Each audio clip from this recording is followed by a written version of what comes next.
పల్లె పండుగ 2.0లో రహదారులు దాదాపు 8,571 కొత్త రహదారులు నిర్మాణం చేస్తూ ఉన్నాం.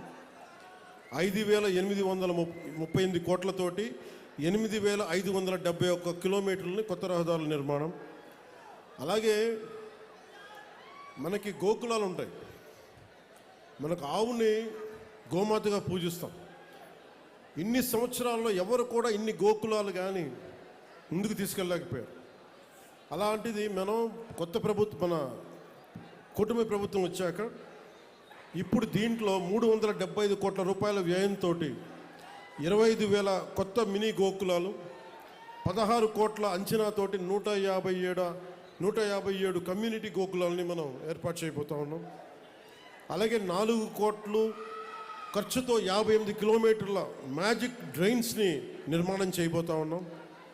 పంచాయతీ పరిధిలో 486 కోట్ల రూపాయలతోటి 15,000 కొత్త అభివృద్ధి పనులను చేయబోతా ఉన్నాం. అలాగే డిస్ట్రిక్ట్ పంచాయతీ రిసోర్స్ సెంటర్కి 148 కోట్లతోటి డిపిఆర్స్ మరియు గ్రామ పంచాయతీ భవనాలు నిర్మాణం చేస్తూ ఉన్నాం. అలాగే ఏషియన్ ఇన్ఫ్రాస్ట్రక్చర్ డెవలప్మెంట్ బ్యాంక్ నుంచి రుణ సహకారం తీసుకోవడంతో పాటు మహాత్మా గాంధీ జాతీయ ఉపాధి హామీ పథకం నిధులతోటి 15వ ఆర్థిక సంఘం నిధులతోటి ప్రధానమంత్రి గారి గ్రామ సడక్ యోజన, శాస్కి అంటే రాష్ట్ర మూలధన పెట్టుబడుల ప్రత్యేక సాయం వంటి పథకాల నుంచి దాదాపు 6,787 కోట్లు సమీకరించి పల్లె పండుగ 2.0 ద్వారా 13,326 గ్రామ పంచాయతీల పరిధిలో 53,382 పనులను చేపడుతున్నాం ఈరోజు.